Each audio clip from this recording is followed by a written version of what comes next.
Yes, now we can see the presentation. Thank you very much. Only the presentation. Okay. So, hello everyone. Herkese merhabalar. Thank you for coming to our seminar. Seminerimize geldiğiniz için teşekkür ediyoruz. Today I am going to tell you about two interesting books of Grigori Grabovoi. Bugün Grigori Grabovoi'un iki ilginç kitabından söz etmek istiyorum size. Numbers for Successful Business. Başarılı iş için sayılar. And Concentration on the Numbers of Plants for the Organism Recovery. Ve organizmanın geri kazanılması için bitki sayıları üzerine konsantrasyon. And we will learn several methods from these books. Ayrıca bu kitaplardan çok sayıda yöntem öğreneceğiz. And we will practice using these methods during this seminar. Ve bazı pratik çalışmalarımız da olacak. So that you will be able in the future to use these methods yourself. Böylece gelecekte bu yöntemleri kendi başınıza kullanmanız da mümkün olabilecek. If you want to achieve something. Eğer başarmak istediğiniz bir şey varsa.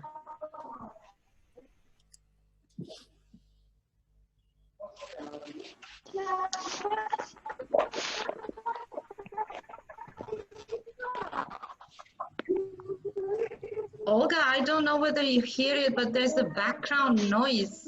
Yes, I'm trying to see whose microphone is this.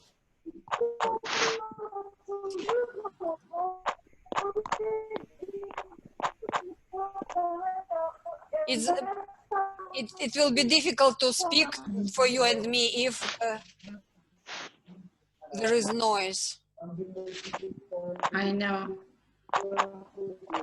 Can you ask them to turn off microphones? Okay. Şimdi herkesten lütfen mikrofonlarını hatta videolarını kapatmalarını rica edebilir miyiz?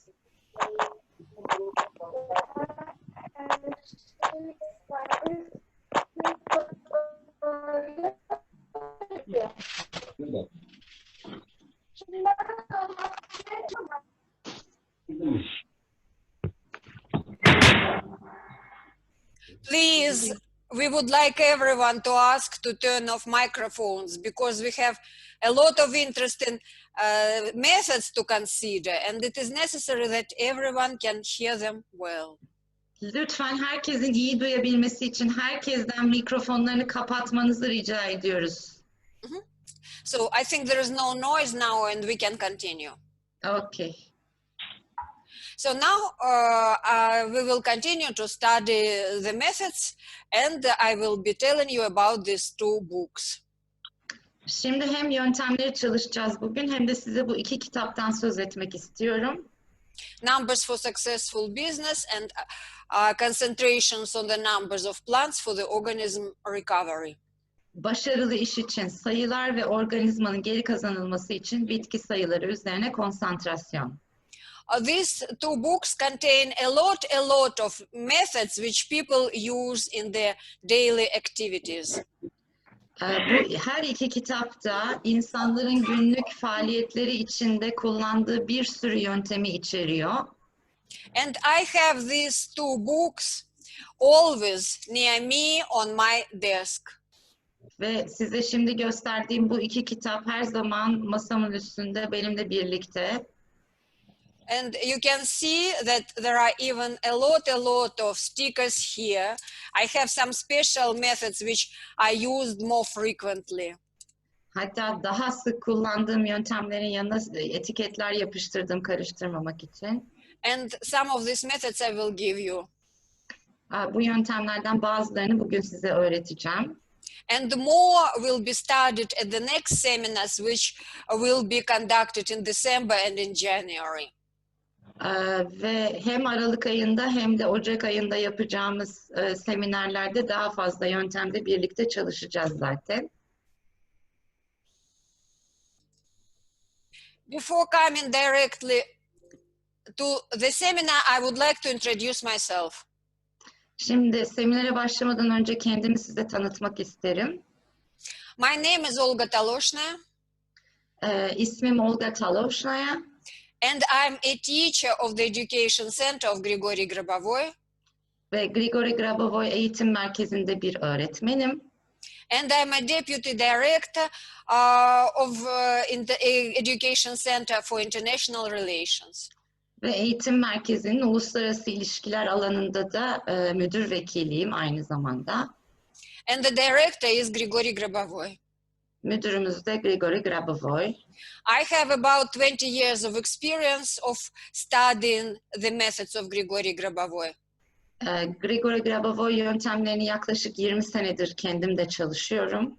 And I have a diploma of graduate of the Education Center.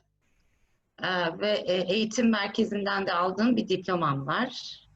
So, and for the last 4 years, I have been working as a full-time teacher of the Education Center. Ve son 4 yıldır tam zamanlı olarak eğitim merkezinde öğretmen olarak görev yapıyorum. And before, I practiced and taught the methods of Grigori Grabovoi on part-time basis. Daha önce de yarı zamanlı olarak aynı işi yapıyordum. And I have great practical results, achievements in my life. Ve kendi yaşamımda da çok büyük başarılar elde ettim bu yöntemleri kullanarak. So in terms of my health Hem sağlığım açısından and events, ve başıma gelen olayları yönetmek bakımından. the same as for my family members. Aynı şey ailemin üyeleri için de geçerli. Actually, my family managed to achieve prosperity. Aileme aslında refah getirebilmeyi başardım bu sayede. Due to practicing the methods of Grigori Grabovoi. Bunların hepsi Grabovoi'un yöntemlerini çalışarak elde ettiğim sonuçlar. And now I'm sharing my experience. Şimdi de bütün bu deneyimlerimi sizlerle paylaşıyorum. I mentioned that I'm doing this for about 20 years. Söylediğim gibi yaklaşık 20 senedir bu işi yapıyorum.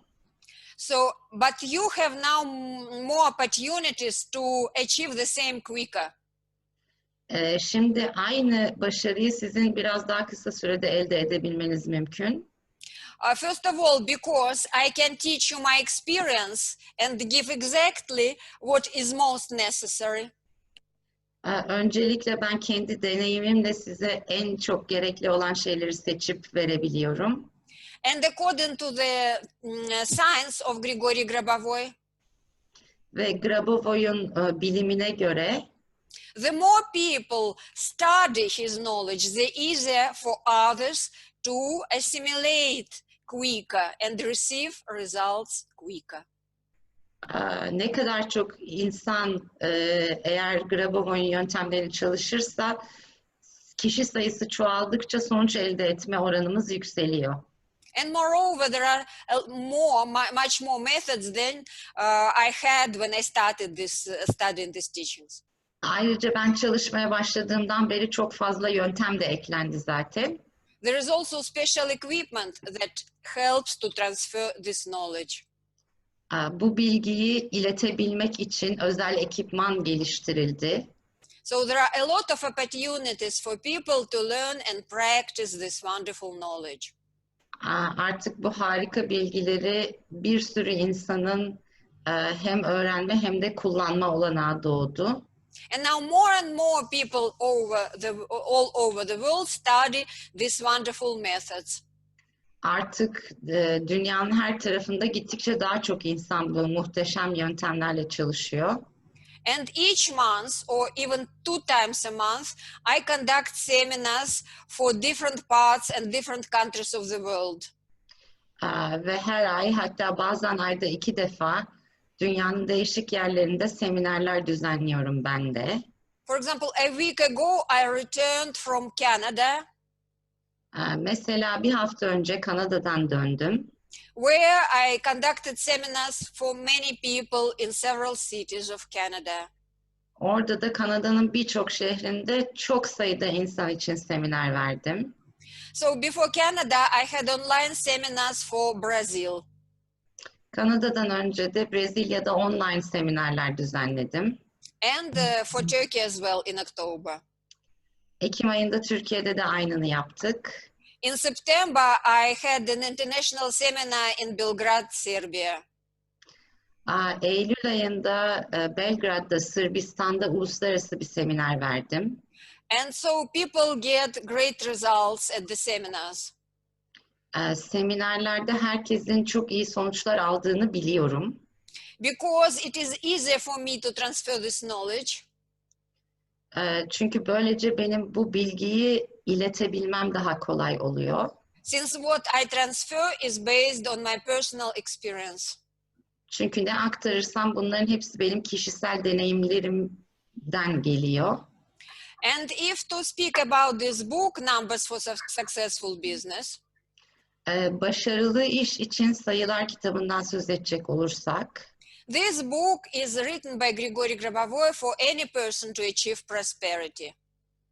bu kitap herhangi biri için refaha ermenin bir yolunu düşünerek Grabovoi tarafından yazıldı. And what actually my family has already achieved. Bunu ben ailemle zaten elde etmiş durumdayım şu anda. So we have very good property for my husband and myself, my son and his family. Şu anda hem oğlum ve onun ailesi hem de ben ve eşim için 2 tane mülk edindik. Downtown with underground parking. İkisi de şehrin merkezinde park yerleri var. We have a very good family business. Bir aile işimiz vardı, o da düzeldi. My son graduated university in the USA. Oğlum Amerika'da bir üniversiteden mezun oldu.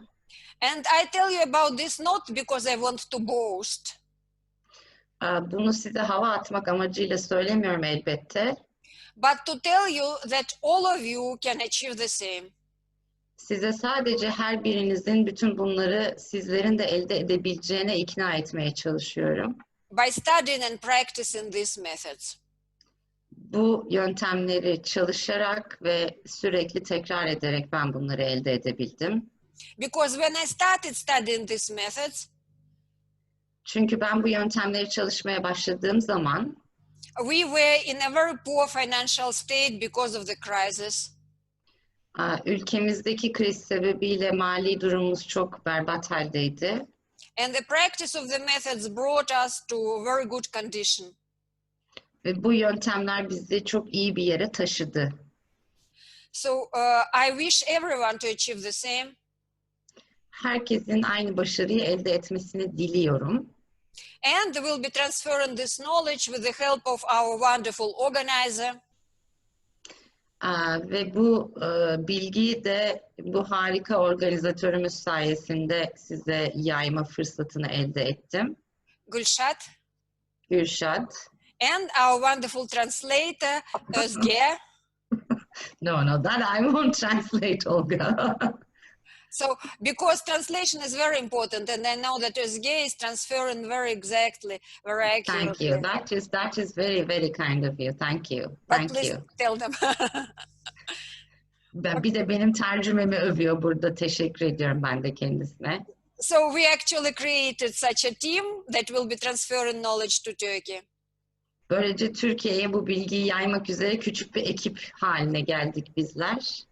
And I'm very grateful to the organizer of this seminar, Gülşat. Gülşat'a da buradan çok çok teşekkür ediyorum böyle bir semineri organize ettiği için. Who is promoting this wonderful knowledge in Turkey. O da bu harika bilgilerin Türkiye'de yayınlanmasına ön ayak oluyor. She studied already a lot and will be teaching also independently as a teacher. O da çok çalıştı ve çok emek verdi bu işe. Zaten çok yakın zamanda o da öğretmen olarak bunları öğretmeye başlayacak. And we from the Education Center will be given and offering her full support.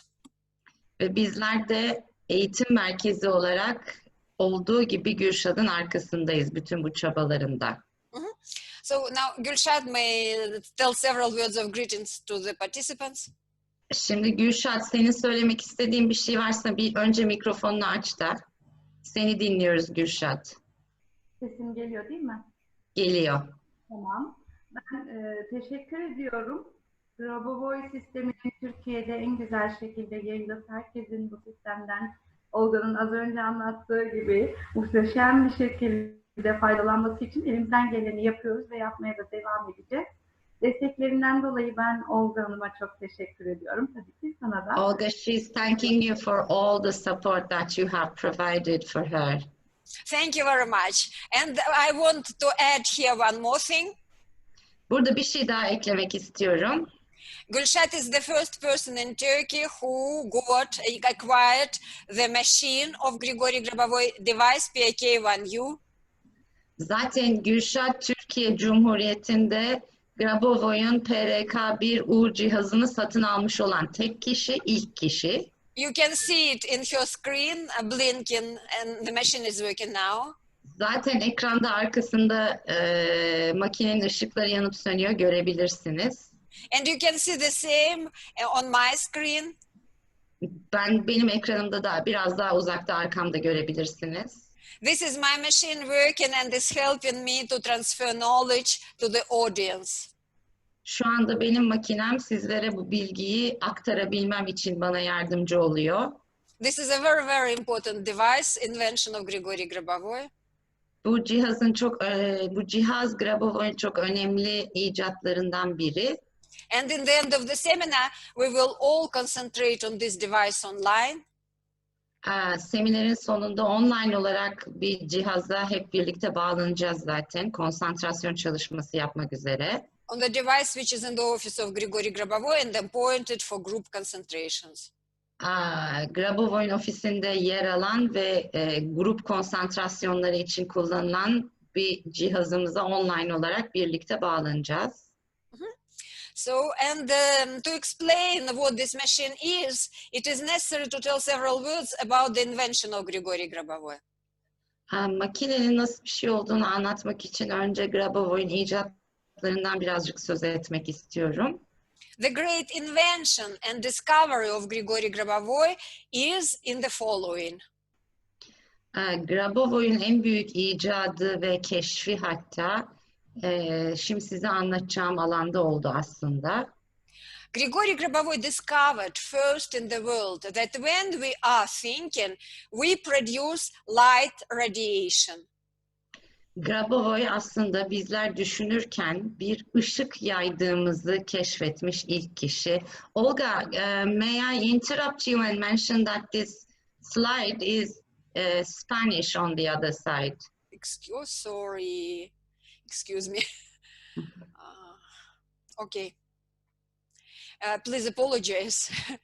Ya özür diliyoruz bu slide için, kusura bakmayın. I mentioned that This is from Brazil. Yes, I mentioned so that I do presentations for many countries. Sorry. Kusura bakmayın, bunu şimdi değiştiriyor Olga hemen. When I speak about the slide, I will read sentence by sentence so that you will be able to translate it. Okay. So, how this radiation works, in order to understand, or maybe someone already heard about it, but to remind about it, we will do a very short, small exercise. Şimdi bu belki daha önce de dinlemişsinizdir ama hiç bilmeyenler için bir kere anlatayım, diğerleri için de bir tekrar olsun. Küçük bir egzersiz yapalım. Please imagine, all of you imagine, in the room next to the room which you are in now, a big plate full of apples. Lütfen şimdi hepiniz bulunduğunuz odanın yanındaki, lütfen mikrofonlarımızı kapatabilir miyiz? Lütfen. Şimdi hepimiz bulunduğunuz odanın yanındaki odada bir masanın üstünde bir çanağın içinde elmalar hayal edin. And try for several seconds to see, watch all the apples, colors, size, very attentively. Ve birkaç saniye boyunca bütün dikkatinizi vererek çanağa, içinde kaç tane elma olduğuna, elmaların ne renk olduğuna, nasıl koktuğuna konsantre olun. Just for several seconds. Birkaç saniye boyunca. So everyone managed to do this. Herkes sanırım yapabildi bu egzersizi. But before the discovery made by Grigori Grabovoi, no one in the world knew how a person can do it. Grabovoi'nin keşfi burada devreye giriyor çünkü Grabovoi'dan önce bunu nasıl yapabildiğimizi bize açıklayabilen biri yoktu. Grigori Grabovoi discovered this mechanism which each person has at the micro level. Hepimizin, her insanın mikro seviyede sahip olduğu bu özelliği Grabovoi tespit etti. And he discovered and created equipment which can capture this light radiation. Ve Grabovoi düşünürken bizim yaydığımız bu ışığı yakalayabilecek bir cihaz icat etti. And this radiation actually works as projector. Ve bu yayılım aslında bir projektör gibi çalışıyor. Which works similarly, like for example in the past there were projectors in the cinemas. Eskiden sinemalardaki projektörleri düşünün. Bu da aynı biçimde çalışıyor. So therefore we have the same mechanism by which we build our reality.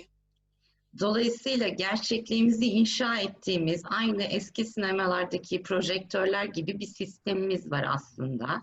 Before doing any action, we first see it, this action, through this our projector. We are planning it.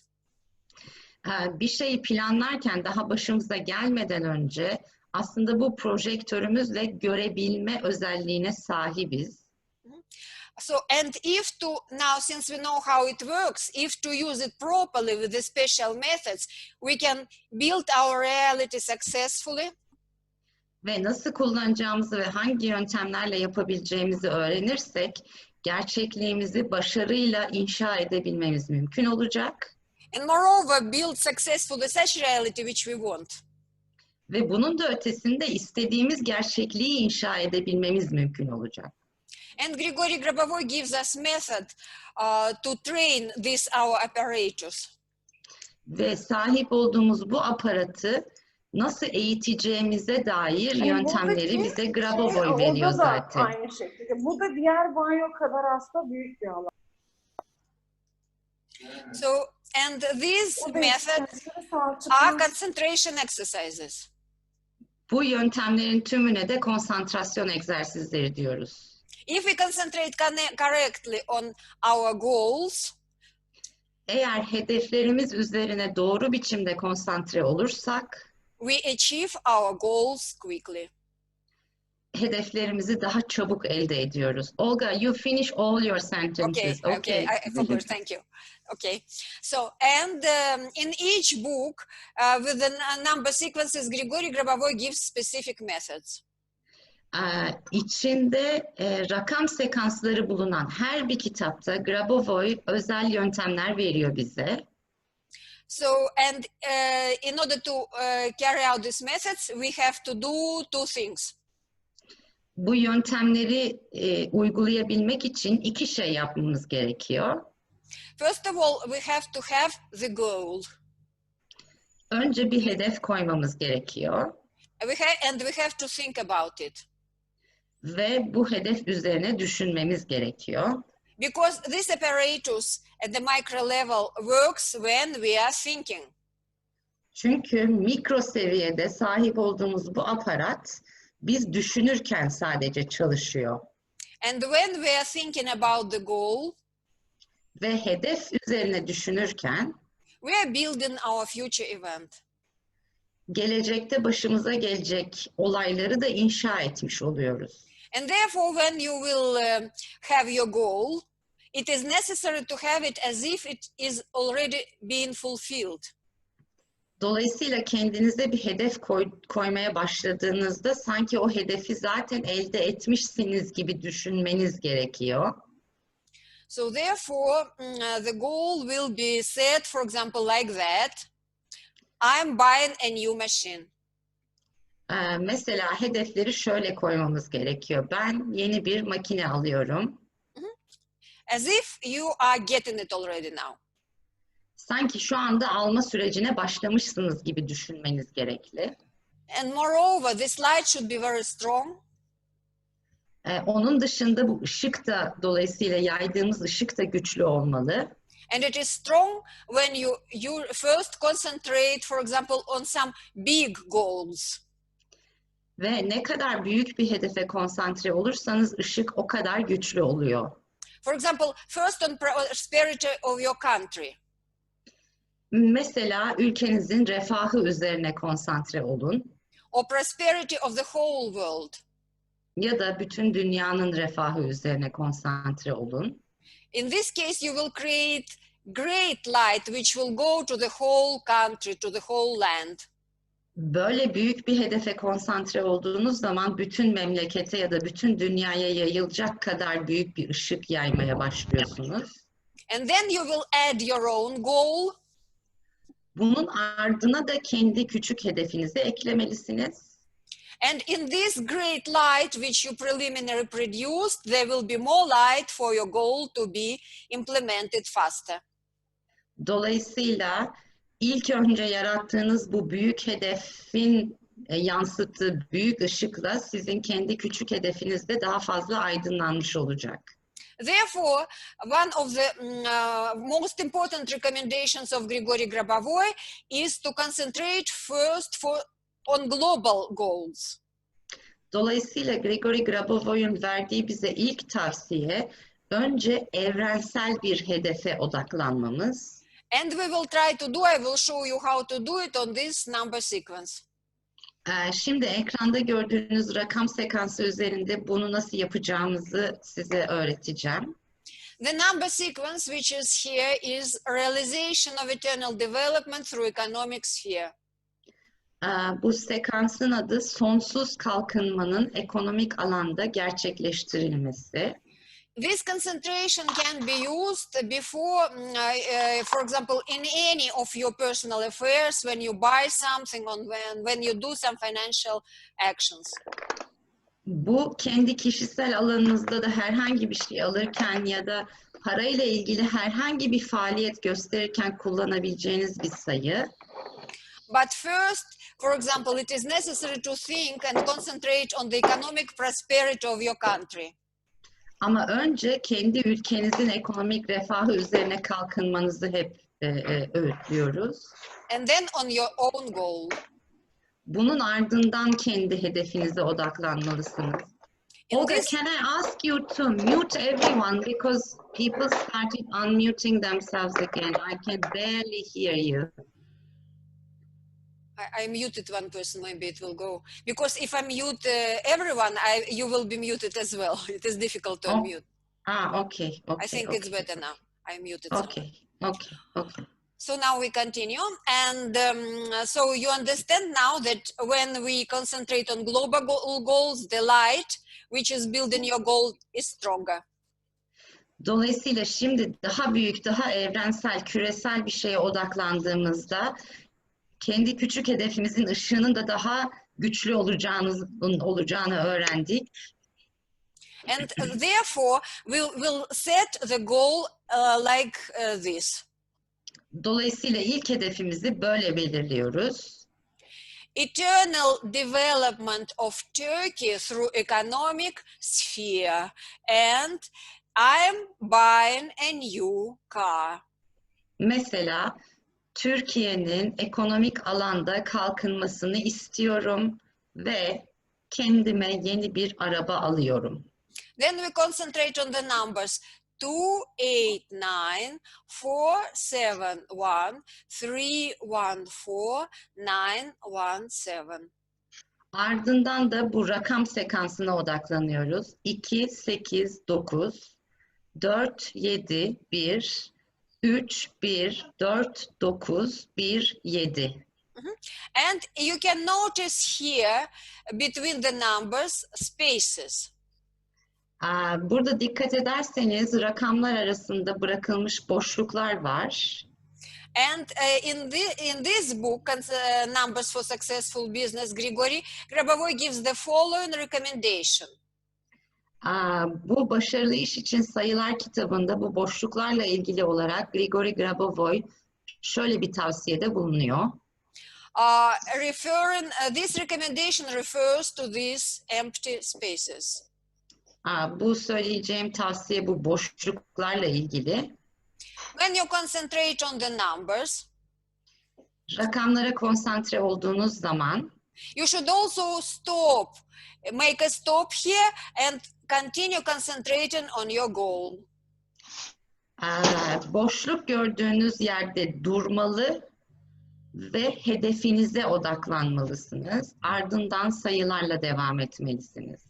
And at this moment, you may visualize the resources that you will need for achievement of your goal. Bu boşluklarda durduğunuz ve odaklandığınız anlarda da o hedefi elde etmek için size gereken kaynakları kazanıyor olacaksınız. For example, in this first space, you may see or denote the amount of money which you need for achievement of your goal.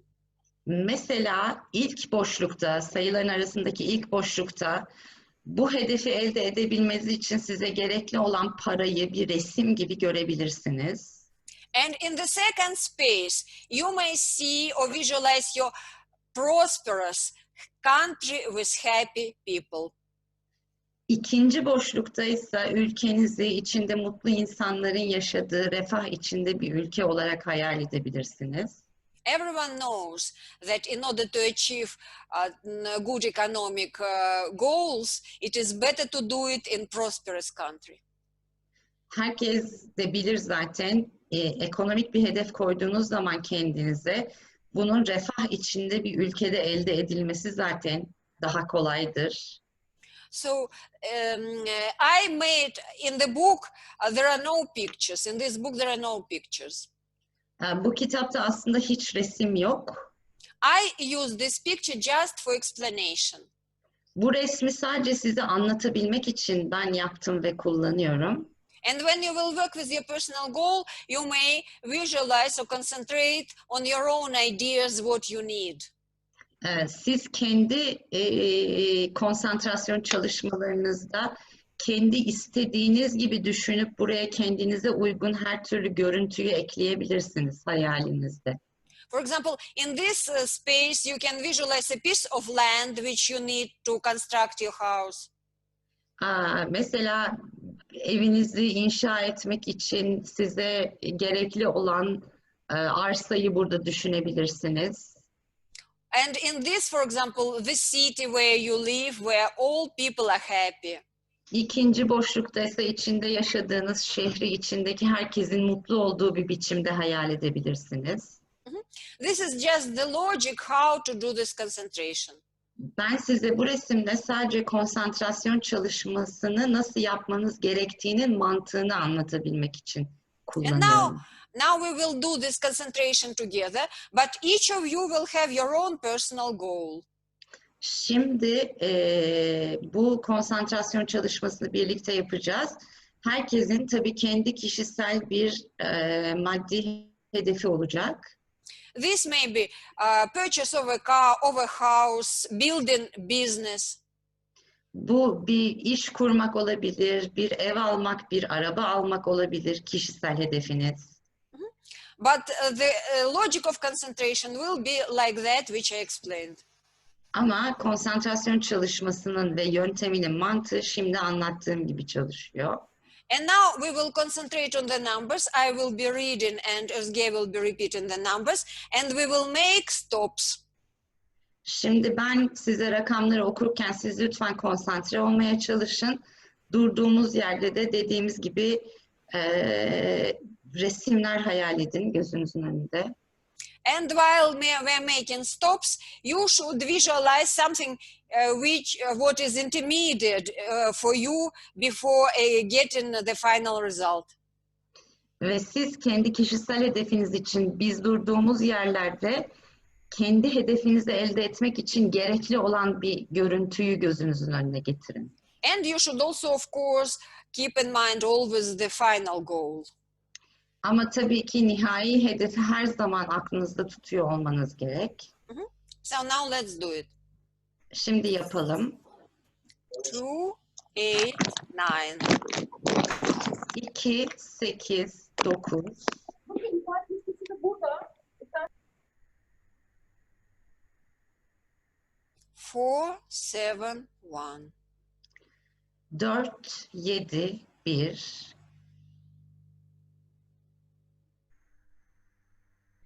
3, 1, 4, 9, 1, 7.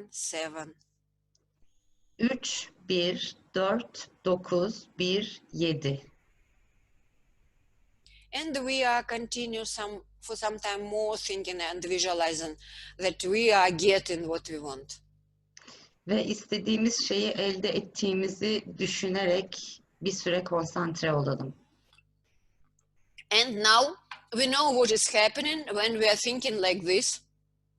Artık biz böyle konsantre olup düşünürken ne olduğunu biliyoruz.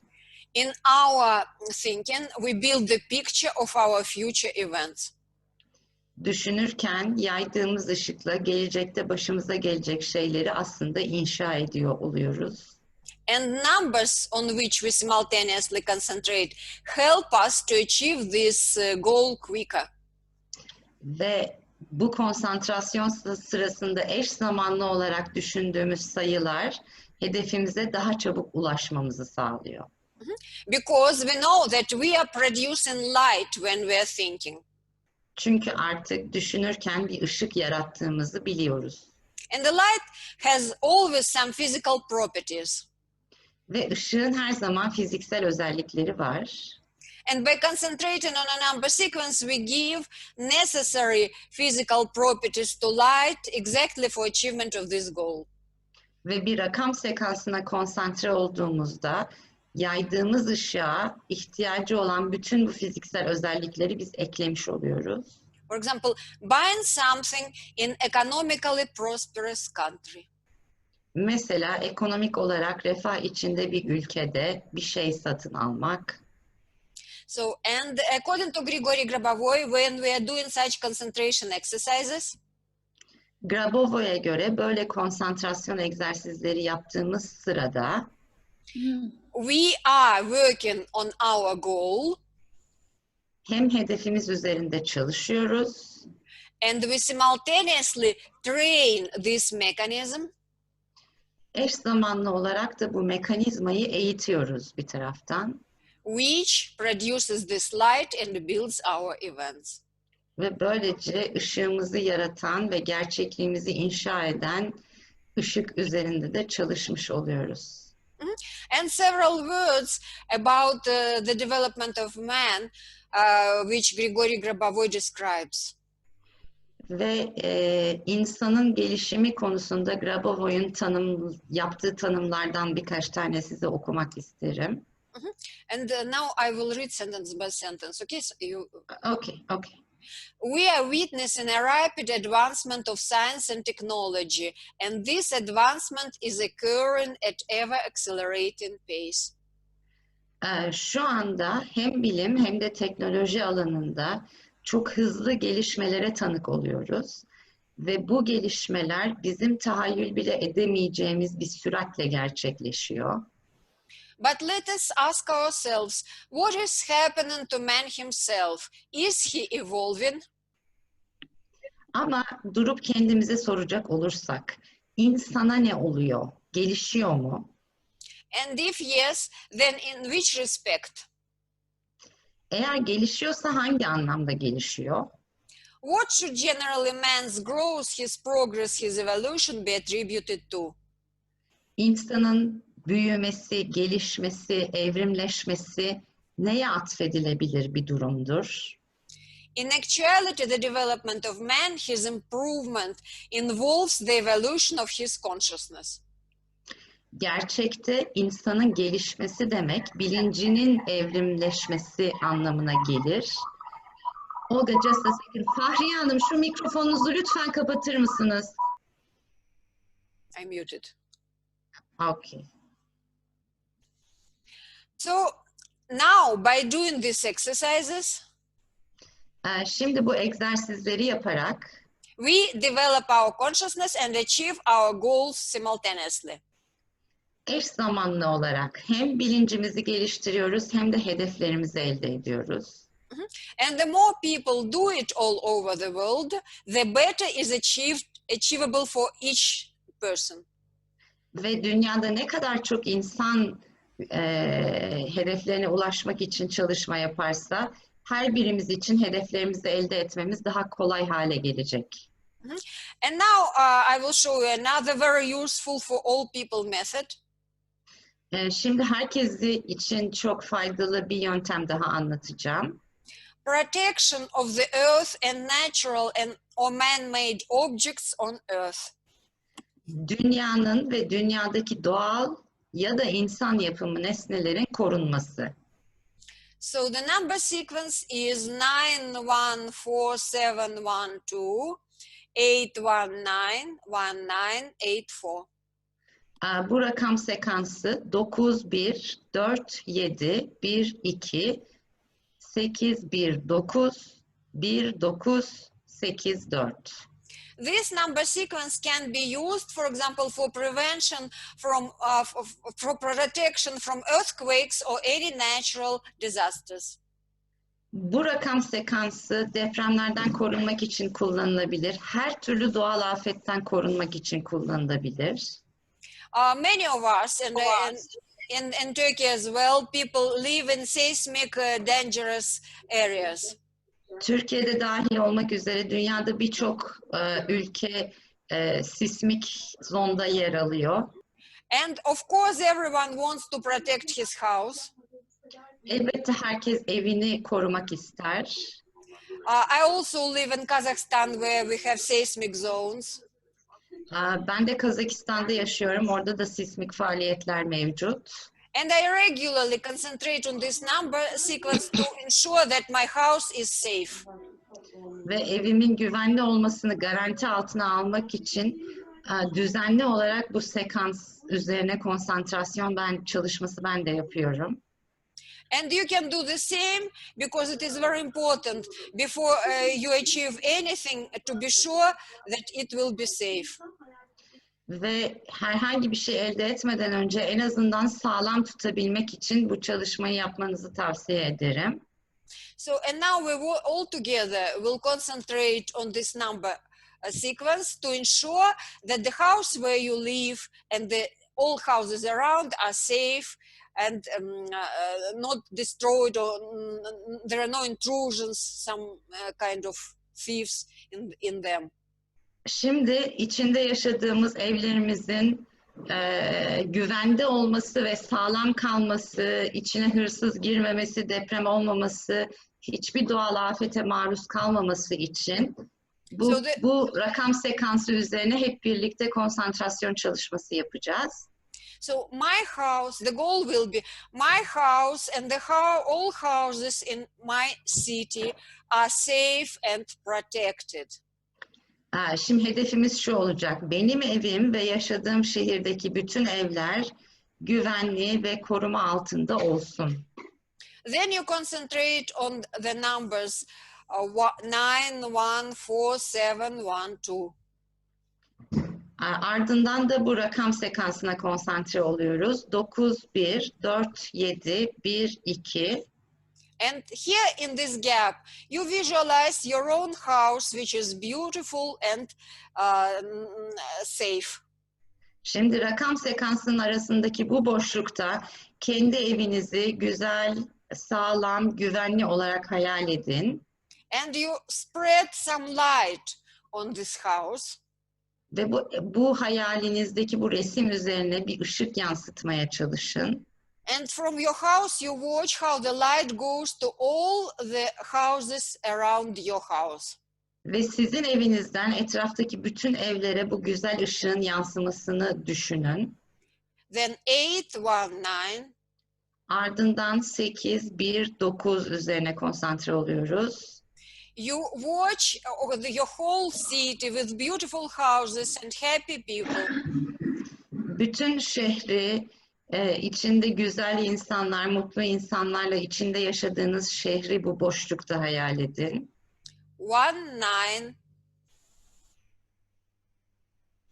19. Then you see your whole country happy, all the houses, all nature, everything is safe. Ardından da bütün ülkeyi düşünün. Doğa, insanlar, her şey ve herkes güvenli ve sağlam olarak duruyor. 8-4. Ardından da 8-4. This is the method of concentration and working with this number sequence. Bu rakam sekansıyla çalışma yöntemimiz böyle. So, and I would recommend to you to work regularly, at least one time a day. It will take you 1 minute or 30 seconds. Günde en azından bir kere böyle çalışmanızı öneriyorum. Zaten 30 saniye, 1 dakika sürüyor böyle bir konsantrasyon. But you will ensure that your house is always protected. Ama böylece o 1 dakikayı sağlayarak evinizin koruma altında olmasını garanti altına almış oluyorsunuz. And if many people do it, it will be they will ensure that there are no distractions in their city, for example, from an earthquake.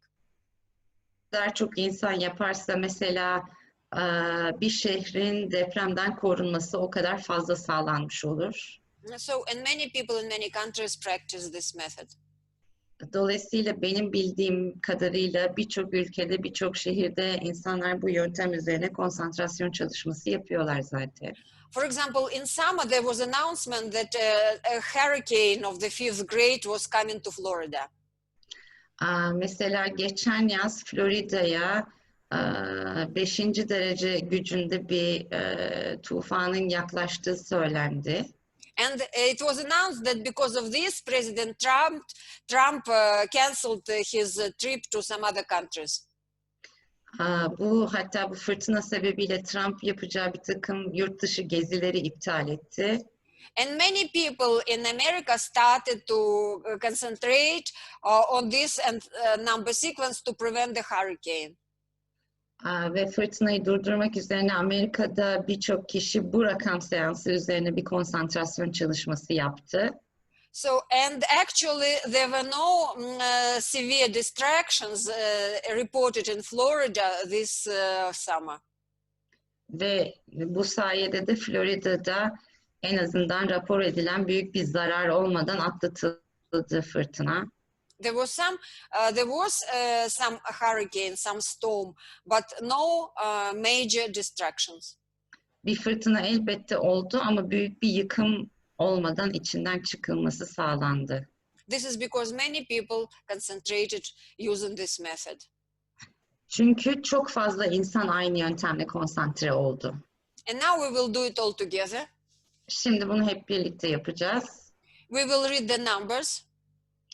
Rakamları okuyacağız. We'll make the stops. Gerekli yerlerde duracağız. And when we make the stops, you should concentrate more on your goal and visualize the objects as described.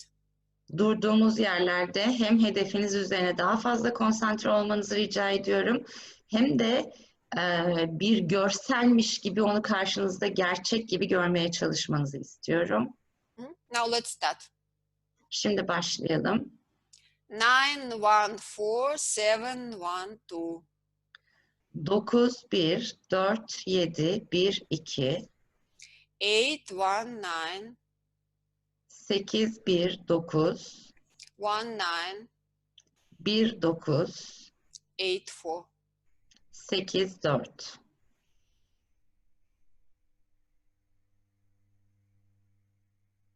And for several seconds, you continue keeping in view the number sequence and your safe, protected house and all the city. Birkaç saniye boyunca hem rakamları gözünüzün önüne getirmeye çalışın, hem de evinizi, şehrinizi güvenli biçimde gözünüzün önüne getirmeye çalışın. Şakir her şeyi biliyor. So this is the method which I would recommend you all to do. Hepinize konsantrasyon çalışması sırasında uygulamanızı istediğim yöntem bu. Because what the use of our business, which we build, make a lot of efforts. Çünkü kendi inşa ettiğimiz işimiz bir sürü çaba gerektiriyor. If it can be destroyed by natural disaster. Ama bir doğal afetle her şeyimizin yıkılması, yok olması mümkün. Canım. Therefore, whatever we do, we should be confident that it will remain safe. Dolayısıyla ne yaparsak yapalım önce onları güven içinde tutmaya gayret etmemiz gerekli. So this is a very useful method. Continue practicing it. Dolayısıyla lütfen bu yöntemi çalışmaya devam edin. And one more thing, the methods of Grigori Grabovoi work well when you practice them regularly. Ve bir şey daha hatırlatmak isterim. Grabovoi'nin yöntemleri düzenli olarak üzerinde çalıştığınız zaman çalışan yöntemler. And so now we have prepared the economic sphere for development of our business by two previous methods. Şimdi önceden yani biraz önce çalıştığımız iki yöntemle maddi konular üzerinde birazcık durduk. And made sure that our city will remain safe and protected. Hem de şehrimizin ve işimizin, gücümüzün, evimizin koruma altında olmasını sağlamaya çalıştık. And now we will concentrate on this number sequence for development of entrepreneurship activity. Şimdi de girişimcilik faaliyetlerinin geliştirilmesi için başka bir konsantrasyon çalışması yapacağız. The number sequence is called Successful Entrepreneurship in Internal Development is 917-498-814-316. Sonsuz gelişimde başarılı girişimcilik için rakam sekansımız 917 498 814316.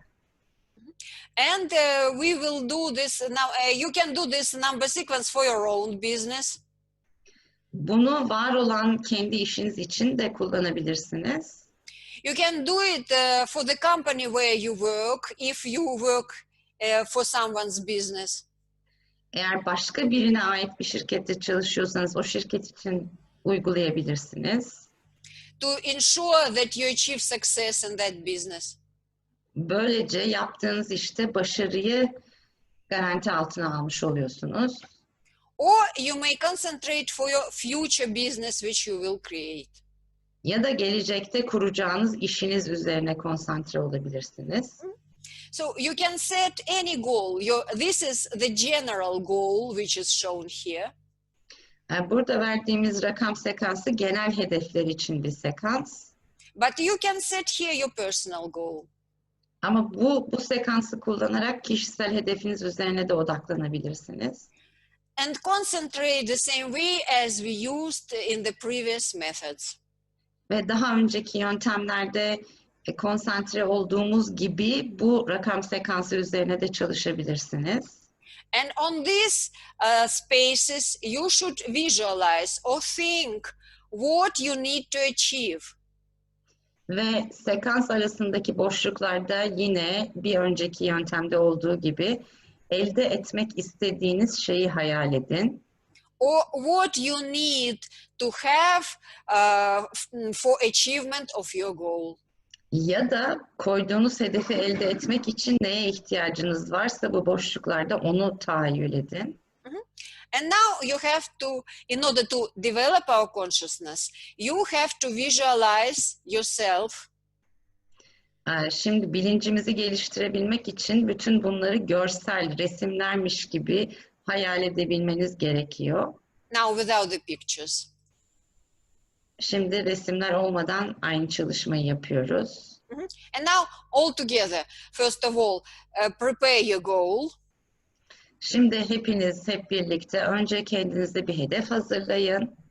The goal is as if it is already been achieved or have been achieved. Ve bu hedefi sanki zaten elde etmişsiniz gibi düşünün. So my entrepreneurship is developing successfully. Mesela işte bir girişimde bulundum ve başarılı.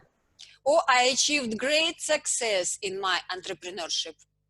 Ya da bir girişimcilik işine girdim ve büyük başarı kazandım. You set this goal even if you are thinking about your future business. Gelecek hakkında düşünüyor olsanız bile hep geçmiş zamanmış gibi hayal etmeniz, hayal kurmanız gerekli. As if you have already achieved it. Sanki zaten koyduğunuz hedefi elde etmişsiniz gibi davranın. And so thus everyone will concentrate on his personal goal. Şimdi herkes kendi kişisel hedefi üzerine konsantre olsun. Now we will be repeating the numbers and you keep in mind the goal and concentrate on these spaces and on the general goal. Şimdi biz rakamları tekrar edeceğiz. Siz bu arada boşluklarda da kendi hedeflerinizi hayal etmeye devam edin. Okay.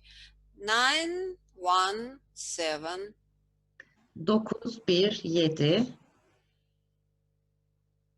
498 498 814316. 814316. And you see yourself happy in your business or at your job, achieving great success and happy people around you. Ve şimdi kendinizi bütün bu boşluklarda iyi bir iş kurmuşsunuz ya da mevcut işinizi geliştirmişsiniz. Siz de mutlusunuz, etrafınızdaki herkes de mutlu olarak hayal edin. Concentrate on some picture which indicates for you personally, great success in entrepreneurship. Şahsi olarak kendiniz için başarıyı temsil eden herhangi bir resmi gözünüzün önüne getirin.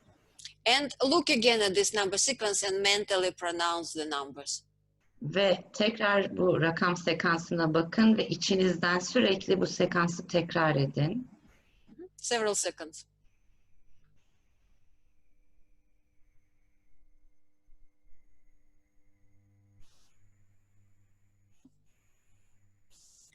And next method. Bir sonraki yöntemimiz Method of getting energy enough for eternal development is 918-09814. sonsuz gelişim için gereken enerjiyi alma yöntemi için sekans 918-09814. For example, when you are tired doing some work or project, Mesela herhangi bir işte çalışırken ya da bir projeye emek verirken çok yorgun olduğunuz bir noktaya geldiniz. by concentrating on this number sequence, you can get more energy to fulfill the work you need. Bu rakam sekansına odaklanarak size gereken, o işi bitirmeniz için gereken enerjiyi geri kazanmanız mümkün olabilir. And Grigori Grabovoi also writes in his book Grabovoi kitabında ayrıca bunları da yazıyor. that if you repeat this number sequence often during the day, you can achieve rejuvenation. Bu rakam sekansını gün içinde çok sık tekrar ederseniz eğer gençleşme enerjisini de elde edebilmeniz mümkün. And now all together, we will concentrate on this number sequence to get more energy to work in our full force till the end of the seminar. Şimdi seminerin sonuna kadar tüm enerjimizle çalışabilmek için bu rakam sekansı üzerine odaklanma çalışması yapacağız. So now we will repeat the number and you follow. Şimdi biz rakamı tekrar edeceğiz. Siz takip edeceksiniz. 918. 918. And you now visualize yourself strong and young, Şimdi kendinizi güçlü ve genç olarak hayal edin. able to achieve anything. Ne isterseniz onu elde edebilmeye muktedir olduğunuzu düşünün. 09814. 09814. I am full of energy. Enerjiyle doluyum. And you continue mentally repeating the numbers, seeing yourself young and strong. Ve hem kendinizi genç ve güçlü olarak hayal edin. Bir taraftan aynı zamanda da zihninizde bu rakamı tekrar edin.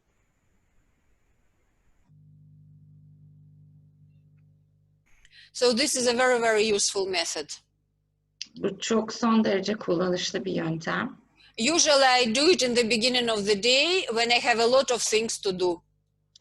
Ben genellikle güne başlarken bu sekansı kullanıyorum. Yapacağım çok iş varsa o gün eğer. And it really helps to fulfill everything. ve her şeyi gerçekten tamamlamama yardım ediyor. And I already feel that it gives a lot of energy. Ve bana çok enerji verdiğini odaklanırken bile hissediyorum. That's why I do not do it in the evening, because then I will not be able to sleep quickly. O yüzden sabahları yapıyorum, akşamları yapmıyorum ki gece yaparsam uykum kaçmasın diye. So the number is useful and you will be able to use it like that. Dolayısıyla sizin de bu sekansı aynı biçimde kullanmanızı dilerim.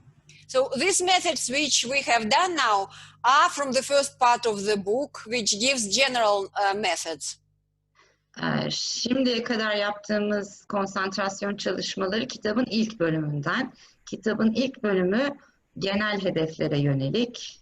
And now I have selected several methods from the second chapter of the book, which gives economic terms with the number sequence for each. Şimdi kitabın ikinci yarısından seçtiğim daha özel hedeflere yönelik rakam sekansı çalışacağız. The economic terms here: income, capital, company, and cash flow. Şimdi buradaki ekonomik terimlerimiz gelir, sermaye, şirket ve nakit akışı. These are terms which are used in everyday life by any person. Zaten bunlar artık terimler bile değil, hepimiz tarafından bütün gün kullandığımız sözcükler aslında. And you may also use them after the seminar for achievement of your goals. Bu rakam sekanslarını seminerden sonra da kendi kişisel hedeflerinizi elde etmek için kullanın lütfen. And there is one more explanation by Grigori Grabovoi how we can do these methods. Bu yöntemleri nasıl çalışmamız gerektiği konusunda Grigori Grabovoi'nin bir açıklaması daha var belirtmek istediğim. When we mentally pronounce the number sequence, we should as if try to feel an echo from the numbers. Zihnimizin içinde bu rakam sekanslarını tekrar ederken rakamlardan bize bir sesin yansıdığını duyuyor olmamız gerekli. In the previous exercise, we did visualization through perception through eyes. Bir önceki egzersizde görsel bir şeyler hayal etmeye çalışmıştık. And here we have to add our perception through ear. Şimdi burada işitsel algımızı kullanmamız gerekiyor. This is such a method which is training our consciousness. Bilincimizi eğitmemizin yöntemlerinden biri de bu. So therefore, you should set your goal for the income you would like to have. Dolayısıyla mesela hedefinizi sağlamak istediğiniz gelir olarak tespit etmelisiniz. How to determine the best goal in order to achieve it? Ve bunu elde edebilmek için en iyi hedefi nasıl kendime koyarım diye düşünmelisiniz. The book is appointed to satisfy the needs of each person. Kitap her bir kişinin özel olarak ihtiyaçlarını nasıl karşılayacağı düşünülerek yazıldı. What each person needs for happy life with his family and loved ones. Herkes sevdikleri ve ailesiyle nasıl daha mutlu yaşar fikri göz önünde tutularak yazıldı kitap. To give your children good education. Çocuklarımıza iyi bir eğitim verebilmek. So to have, for example, enough time to travel and enough money to travel. Mesela seyahat edebilmek için gereken zamana ve paraya sahip olabilmek. Just for normal life. Sadece normal bir hayat yaşayabilecek kadar. Each of you know approximately what income you need to achieve these goals. Böyle hedefleri elde edebilmek için her birinizin aşağı yukarı ne kadar bir gelire sahip olmanız gerektiği konusunda kabaca bir fikri vardır zaten. Therefore, before the monetary figure, there should be some real goal that you need to achieve with this money. Dolayısıyla bir para sınırı tespit etmeden önce o parayı elde ederseniz onunla ne yapacağınızı da konsantre olduğunuz sırada düşünmenizi tavsiye ederim. This will work better than will you just state an income 5 billion. Dolayısıyla işte 5 milyar gelir istiyorum gibi havada kalacak bir şey yerine bu gelirle şunları da yapmak istiyorum demeniz daha uygun olacaktır. So reasonable. Maybe it is possible to achieve 5 billion, but you will have maybe just to concentrate several years just doing it. Belki 5 milyarı elde etmek de kolay olacaktır ama kaç yıl konsantrasyon çalışması yapmanız gerekir bilmiyorum. So the goal should be realistic and really to satisfy and to ensure a good life for you. Dolayısıyla hedeflerin biraz mütevazı ve gerçekçi olarak tutmanızda fayda görüyorum. So now all of you have the goal for your income, like I explained. Şimdi her biriniz kendinize benim anlattığım gibi bir aylık gelir tespit edin. I'm getting income of, İşte ayda şu kadarlık bir gelir istiyorum deyin. and then we concentrate on the number sequence.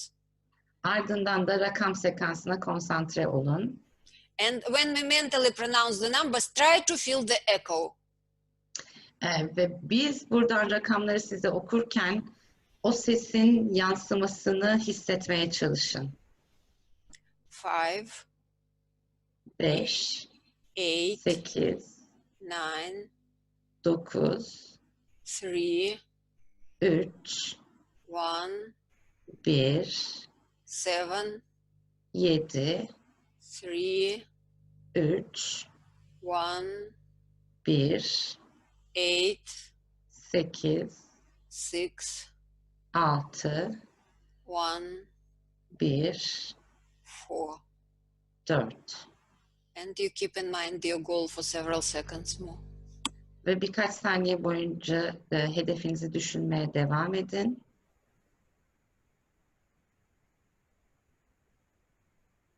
We here with Özge created this effect of echo, but in 2 languages.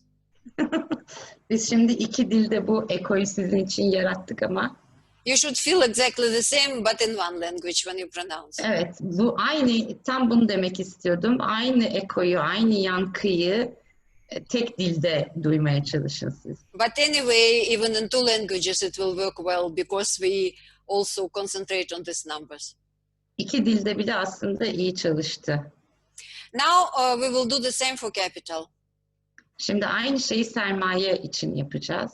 Everyone knows what he needs in terms of money or property. Altogether, it makes capital. Bunu sadece bir işin sermayesi olarak düşünmeyin. Sahip olduğunuz para, mal, mülk falan da sermaye kategorisine giriyor. You set the goal as if you're already getting it. Hedefinizi sanki zaten ona sahipmişsiniz gibi düşünün. And we concentrate on the number sequence. Ardından da rakam sekansına konsantre olun.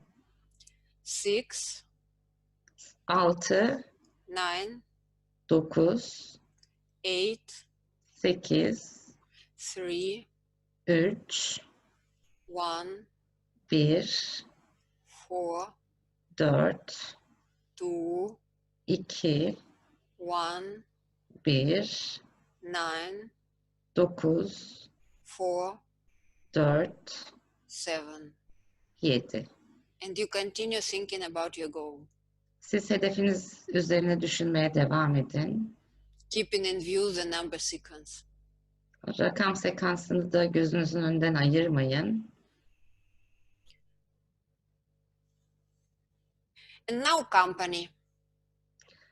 Şimdi şirkete geçtik. This may be any company, your own company where you work or your future which you are going to create. Bu herhangi bir şirket olabilir, kurmak istediğiniz şirket, gelecekte kurmak istediğiniz şirket, sahip olduğunuz şirket, çalıştığınız şirket.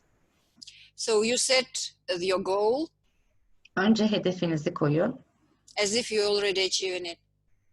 Yine sanki o hedefi zaten elde etmişsiniz çoktan gibi düşünün. And we concentrate. Ve konsantre oluyoruz. 2, 2, 1, 1, 9, 9, 9, 9, 4, 4, 8, 8, 9, 9, 3, 3, 8, 8, 4, 4, 7, 7, 1. 1. Keeping in mind the goal. Hedefinizi aklınızda tutun.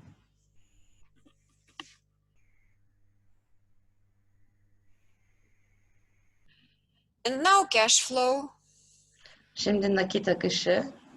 So you may have the idea which cash flow you will need in your company. Şimdi şirketiniz için nasıl bir nakit akışına sahip olmak istediğiniz konusunda zaten bir fikriniz vardır. Or to what amount you should increase it. Ya da o nakit akışının hangi miktara kadar artması gerektiğini biliyorsunuzdur. And we will concentrate the same way, keeping in mind the goal. Şimdi aynı biçimde hedefimizi aklımızda tutarak bu defa bu sekans üzerine odaklanıyoruz. My cash flow is, Nakit akışım şu kadar olsun diyoruz önce. this is your own goal, Bu kendi kişisel hedefiniz. 3, 3, 1, 1, 8, 8, 6, 6, 1, 1, 2, 2, 5, 5, 1, 1, 8, 8, 7, 7, 1, 1, 4. 4. And you continue for several seconds, keeping in mind your goal and the number sequence. Birkaç saniye boyunca hem sekansa bakın hem de hedefinizi gözünüzün önüne getirmeye çalışın. So these are the methods which Grigori Grabovoi recommends for working with number sequences from this book. Şimdi Başarılı İş için Sayılar kitabında Grabovoi'un rakamlarla çalışma yöntemleri böyle. And it is possible to work with the second method, İkinci bir yöntemle çalışmamız da mümkün. which is also explained by Grigori Grabovoi in this book. Bu da aynı kitapta Grigori Grabovoi tarafından anlatılmış olan bir yöntem. It is possible to create mental spheres Zihnimizde küreler oluşturmamız mümkün. and each sphere will refer to this economic term which we just considered. Ve her bir küreye biraz önce çalışmasını yaptığımız ekonomik terimlerden birinin adını veriyoruz. And the number sequence should be placed in the sphere. Ve bu rakam sekansının zihnimizde oluşturduğumuz bu kürenin tam ortasına yerleştirilmesi gerekli. And then you concentrate on the spheres, knowing what the sphere means. Ardından da o kürenin ne anlama geldiğini bilerek ve rakam sekansını ortasında görerek üzerine odaklanıyoruz. And the numbers inside the spheres. Ardından da kürenin içindeki rakamlara tek tek odaklanıyoruz. And you keep in mind the general goal. Bu sırada zihninizde genel hedefinizi düşünmeye devam ediyorsunuz. And specific goal for your each economic term. Ve her bir ekonomik terim için kendinize ait koyduğunuz kişisel hedefinizi düşünüyorsunuz.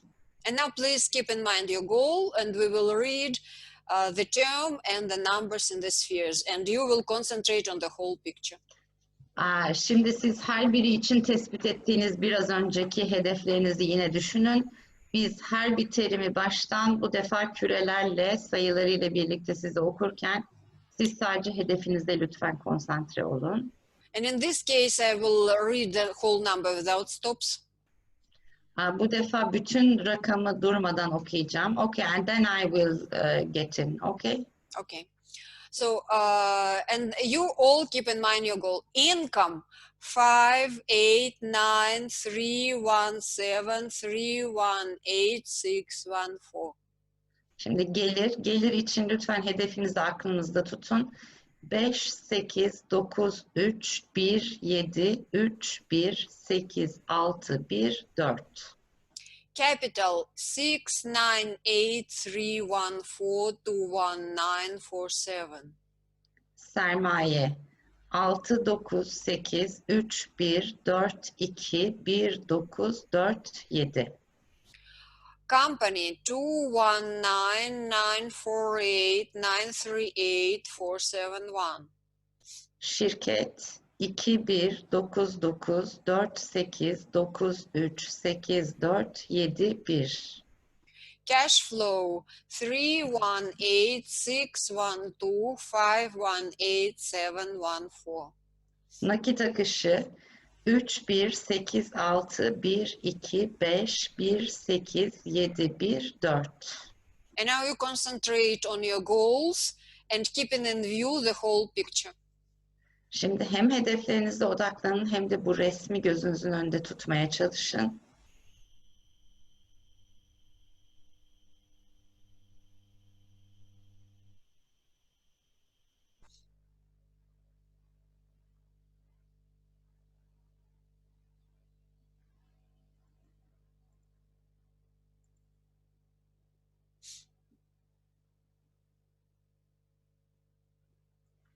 So we did it. Şimdi yaptık. And I would like to say that the numbers, the methods in this book are located just one by one in alphabetical order without these pictures, without these spheres. Şimdi bütün bu rakamlar kitapta ekonomik terimlerinin alfabetik sırasıyla verilmiş durumda. And the method is described by Grigori Grabovoi. Ve yöntemler de Grabovoi tarafından anlatılıyor. For the goal of the seminar, I select the numbers which are used most often by people. Şimdi ben seminerde kullanmak üzere insanların daha çok ihtiyaç duyduğu rakam sekanslarını tercih ettim. And altogether we concentrate like this. Ve toplu olarak da böyle konsantre oluyoruz. So in seminars which will be longer than this one, we will work on groups of methods which are necessary to create company. Şimdi bundan sonra vereceğimiz ve daha uzun zamanlı olacak, daha uzun süreli olacak seminerlerde toplu olarak şirketlerin belli hedefleri üzerine nasıl odaklanacağımızın yöntemlerini çalışacağız. Or to maintain and improve the company. Ya da mevcut bir şirketin sürdürülebilmesi, işlerinin düzeltilebilmesi için neler yapmamız gerektiğini, nasıl konsantre olmamız gerektiğini konuşacağız. Or to achieve success in making a career in someone's company. Ya da bir başkasının şirketinde başarılı bir kariyeri nasıl elde edeceğimizi öğreneceğiz. There are a lot of exercises for achieving personal goals in financial area. Mali alanda kişisel hedeflerin elde edilmesi için yapılabilecek çok fazla çalışma var. And now we will do a couple of more methods from this book. Şimdi bu kitaptan birkaç yöntem daha çalışacağız sizlerle birlikte. There is one more method from the third part of the book, harmonization of solutions for family and friends. Kitabın 3. kısmında daha genel hedeflere yönelik bazı işle ilgili olmayan rakam sekansları da var. Aile ve arkadaşlar için çözümlerin uyumlaştırılması. To ensure that your family supports what you are doing. Böylece ailenizin sizin çabalarınızı desteklemesini sağlamış olacaksınız. So the number sequence is 814418719. Rakam sekansı 814 418 719. So the goal will be my family supports what I'm doing. Hedefimiz ailem benim yapmaya çalıştığım şeyi desteklesin olacak. We are always in full agreement. Her zaman benimle aynı fikirde olsunlar. So you keep in mind the goal. Dolayısıyla hedefi aklınızda tutun and we concentrate. ve konsantre olun. 814. 814 418 418 719. 719. And in these spaces, you may visualize that picture, which means agreement between all for you. Ve rakam sekansı arasındaki boşluklarda herkesin sizin fikrinizi desteklediği bir resmi hayal edin. Fatma Barçın Hanım, lütfen mikrofonunuzu kapatır mısınız? I did one. Thank you, Olga. Thank you. So, and the next method is, there is nothing impossible in this world. Bir sonraki sekansımız bu dünyada imkansız diye hiçbir şey yok. Especially if you do this for all people's eternal life. Özellikle de bütün insanların sonsuza dek yaşaması için böyle bir konsantrasyon çalışması yaparsak. So when this method can be used for achievement of any of your goals. Bu yöntem istediğiniz her türlü hedefi elde etmek için kullanabileceğiniz bir yöntem ve sekans. For example, also buying a house or buying a car. Bir ev almak, bir araba almak olabilir. So in this space you will visualize maybe the amount of money you need for it. Dolayısıyla sekans arasındaki boşlukta belki o hedefiniz için size gereken parayı hayal edebilirsiniz. Or it may be exactly creating a business which you want to have. Ya da sahip olmak istediğiniz işi kurmak için gereken parayı düşünebilirsiniz. So, and we will concentrate on your personal goal, concentrating on this number sequence. Şimdi bu rakam sekansına konsantre olarak kişisel hedefinizi düşünün. So 519 519 7148. 7148. And you keep in mind visualizing your achieved goal. Ve hedefinizi sanki elde etmişsiniz gibi gözünüzün önüne getirmeye çalışın. And viewing the numbers. Ve rakamları gözünüzün önünden ayırmayın. Or can mentally again repeat the numbers. Ve zihninizden, içinizden rakamı hep tekrar edin. Several seconds more. Birkaç saniye daha.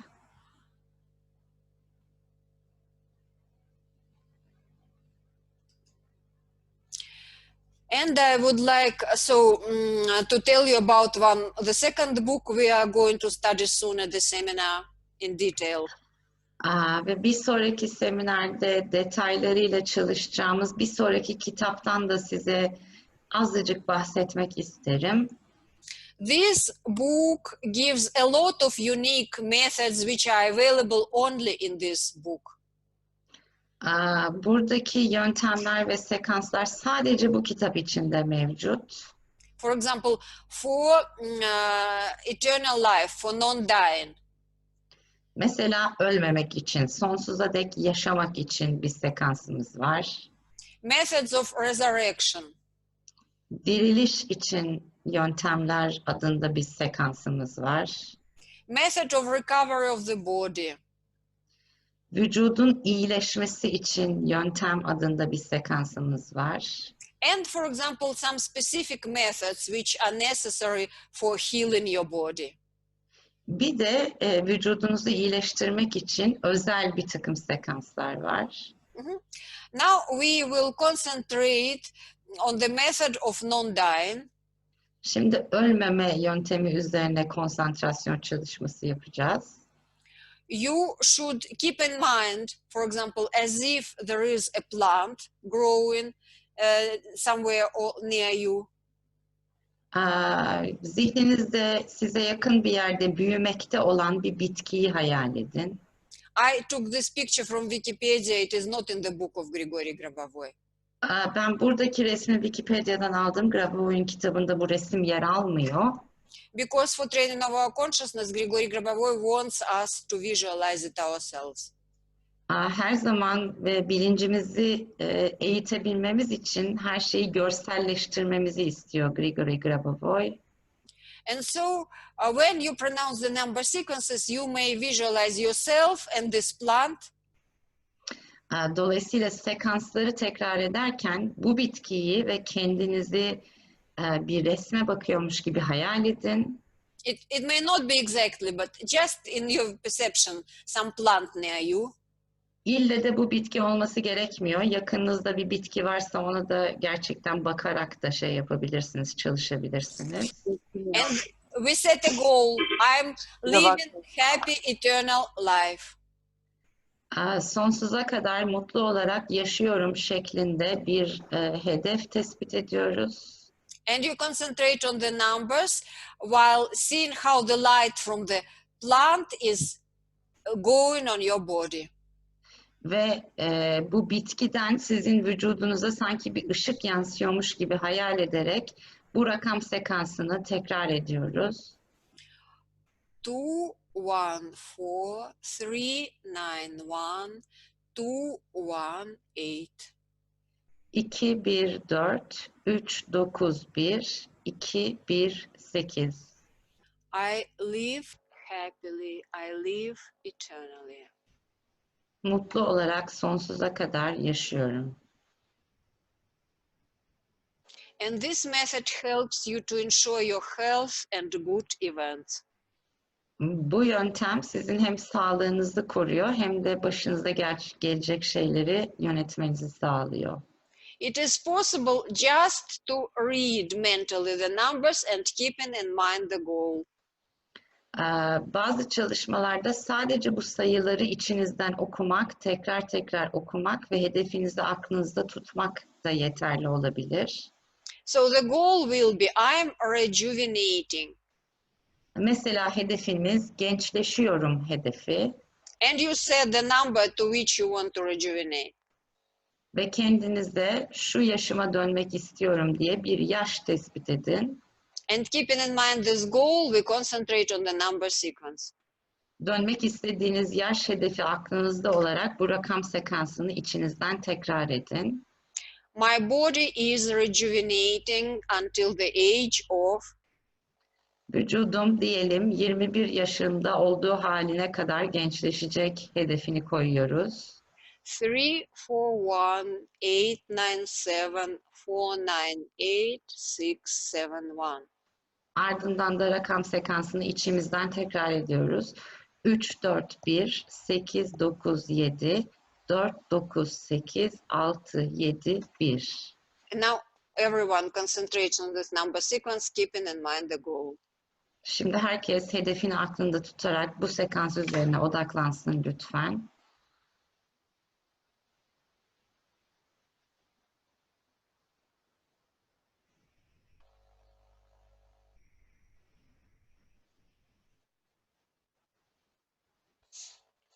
The next method for recovery of the body. Bir sonraki çalışacağımız sekans vücudun iyileşmesi için yöntem. The method that will ensure that your body is strong and healthy. Vücudunuzun güçlü ve sağlıklı kalması için bir yöntem gibi düşünebilirsiniz bunu. The goal is I'm healthy and strong. Hedefimiz sağlıklıyım ve güçlüyüm olmalı. 3, 8, 1, 4, 9, 4, 8, 5, 1, 3, 6, 8. 3, 8, 1, 4, 9, 4, 8, 5, 1, 3, 6, 8. So, and when we work with the numbers from this book at the seminars, Seminerlerde bu kitaptan aldığımız rakam sekanslarıyla çalışırken I select such numbers which really help you to improve during the seminar. ben sizin bu seminere katılarak gelişmenizi sağlayacak rakam sekanslarını seçmeye özen gösteriyorum. Many people have already great results exactly during and after the seminar. Seminerler sırasında ve seminerler bittikten sonra çok fazla bunlardan fayda sağlamış insan tanıyorum. And in the future can just maintain the achieved result by practicing the number sequences for some time every day. Ve daha sonra hedefimizi elde ettikten sonra her gün düzenli olarak bu sekansları tekrar ederek elde ettiğimiz hedefin sağlam kalmasını sağlayabiliyoruz. For example, to improve vision. Mesela görüşümüzü iyileştirmek için. So now we will all concentrate on this number sequence, keeping in mind the goal. My vision corresponds to the perfect vision of young age. Şimdi kendimize böyle bir hedef koyuyoruz. Gençliğimde sahip olduğum gözlerime, görüşüme tekrar sahip olmak istiyorum. 5, 1, 4, 7, 1, 3. 5, 1, 4, 7, 1, 3. My vision is perfect. Görüşüm mükemmel. And one more number sequence to improve memory and to improve mental abilities. Ve hem hafızamızı hem de zihinsel beceriyi iyileştirmek için bir rakam üzerine daha konsantre olalım. You can use it for yourself to memorize something better, or you can use it, for example, for your children, or on the contrary, for your parents. Bunu hem kendi hafızanızı iyileştirmek için kullanabilirsiniz ya da okuyan çocuklarınız varsa onların hafızaları biraz daha iyileşsin diye ya da anne babanızın yaşlandığı için bozulan hafızaları biraz daha düzelsin diye kullanabilirsiniz. So you may say the goal, my memory is improving. Hafızam iyileşsin hedefini koyabilirsiniz mesela. Or you may say the goal, the memory of my son is very good and is improving. Ya da oğlumun hafızası iyi olsun, iyileşsin hedefini koyabilirsiniz. It is useful method. Bu kullanışlı bir yöntem. So now we will set our personal goal and concentrate on this number sequence. Şimdi kişisel hedefimizi koyduk, ardından rakam sekansına odaklanıyoruz. 4, 9, 8, 3, 1, 3, 8, 9, 4, 7, 4. 4, 9, 8, 3, 1, 3, 8, 9, 4, 7, 4.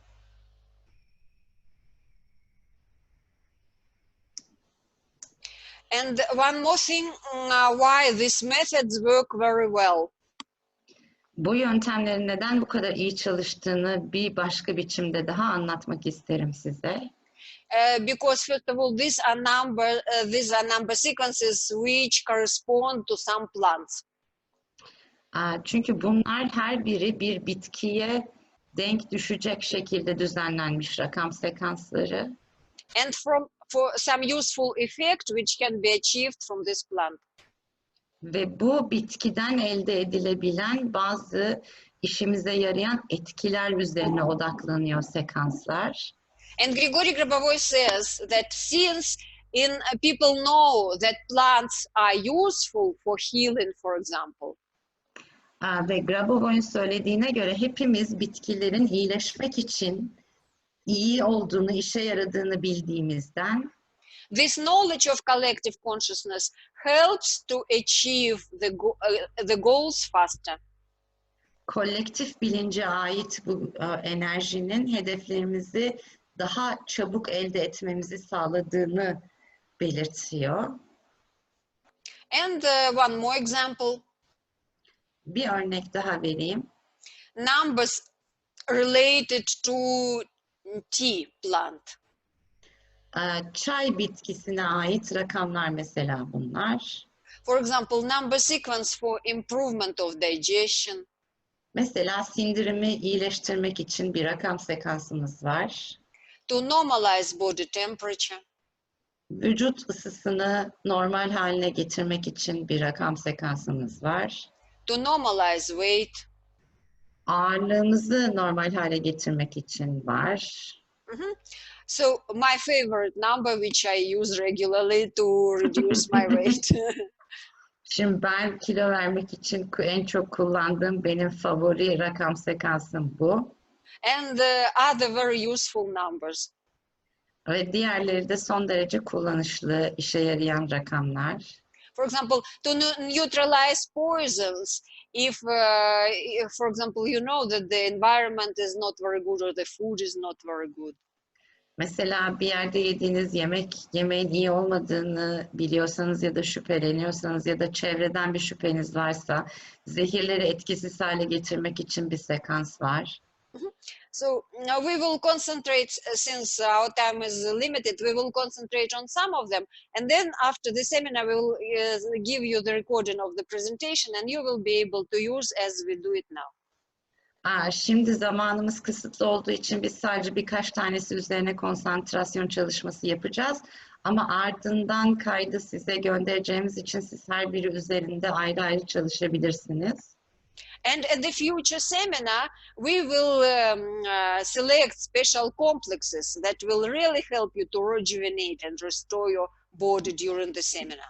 Bir sonraki daha uzun olacak seminerimizde gerçekten vücudunuz için yararlı olacak çok özel sekanslar ve konsantrasyon çalışmalarımız olacak.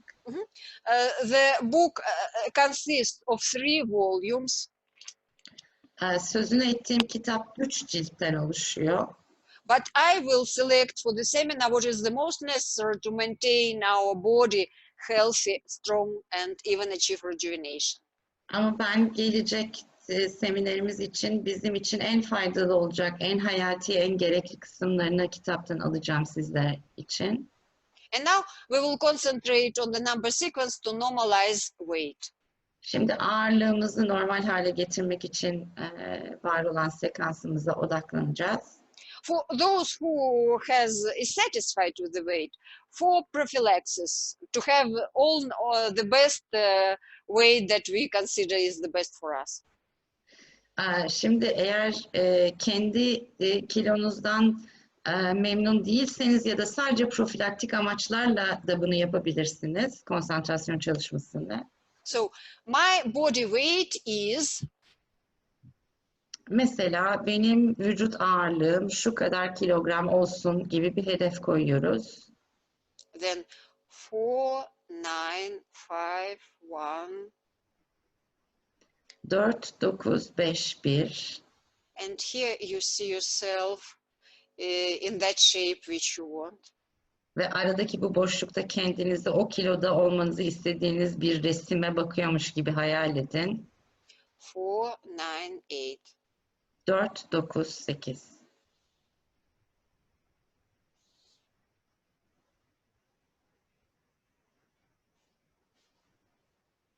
So, and one more thing. I told you everything about the books. Şimdi kitaplarla ilgili her şeyi size anlattım. Şimdi bir konudan daha bahsetmek istiyorum. So, about this machine which you see in the screen of Gülşat and myself. Şimdi Gülşat'ın ve benim ekranlarıma baktığınızda gördüğünüz bu cihazdan söz etmek istiyorum birazcık. This device PRK1U helps to intensify all those concentrations which we discussed.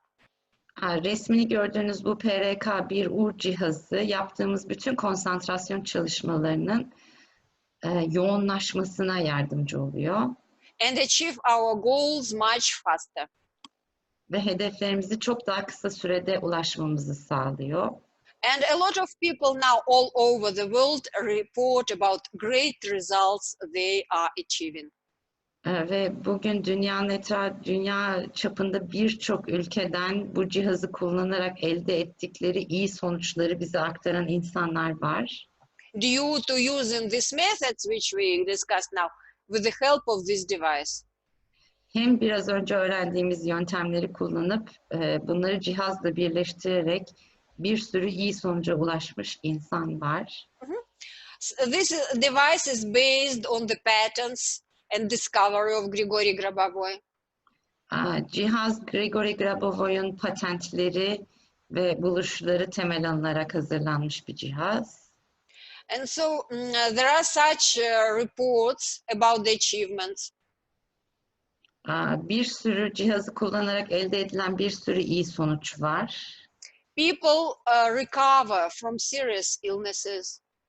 Ciddi hastalıklardan dönmüş insanlar var. They manage to increase their mental abilities.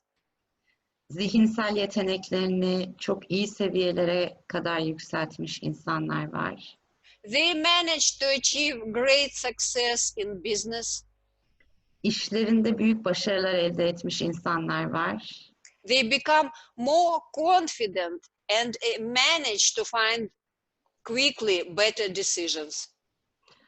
Kendilerine güvenlerini daha iyi tesis etmiş ve daha zor kararları daha çabuk verebilen insanlar var. Children start study better at school. Okullarında daha başarılı olan çocuklar var. Their mental abilities increase. Mental becerileri, zihinsel becerileri artan çocuklar var. So they get ability, for example, to study better foreign languages. Daha iyi dil öğrenen, daha kolay dil öğrenen insanlar var. This is the result of my grandchildren. Mesela benim torunlarımdan böyle bir sonuç elde ettim ben. Who memorize words in English very quickly. İngilizce sözcükleri çok çabuk ezberlemelerini sağlayabildim bu sayede. Or as if receive new information from somewhere. Sanki bir yerden özel bir bilgi onların zihinlerine girmiş gibi oldu. It is marvelous if to compare with what, for example, how I learned English when I was a child. Ben çocukken nasıl İngilizce öğrendiğimle kıyaslarsam onlarınki çok muhteşem oldu kolaylık açısından. They just see a word and memorize immediately how to the spelling of the word. Bir sözcüğü görüyorlar ve derhal öğreniyorlar nasıl yazacaklarını, nasıl söyleyeceklerini. The results are really magnificent. Sonuçlar gerçekten muhteşem. I have two grandchildren, grandson 7 years and granddaughter 12 years. 2 tane torunum var. Biri kız, biri erkek. Biri 7, biri 12 yaşında. And it really helps them. Gerçekten yardımcı oldu İngilizce öğrenmelerine cihaz.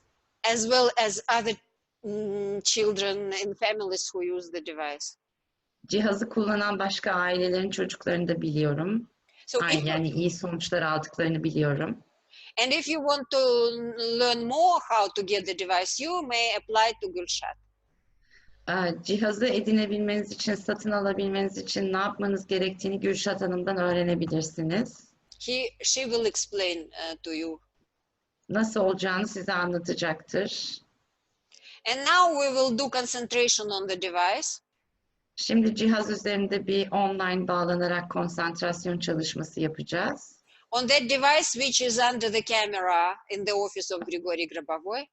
Grabovoi'nin ofisinde bir kameranın altında bulunan cihaza canlı olarak bağlanacağız. And it works similarly under the camera as the physical device which you see here.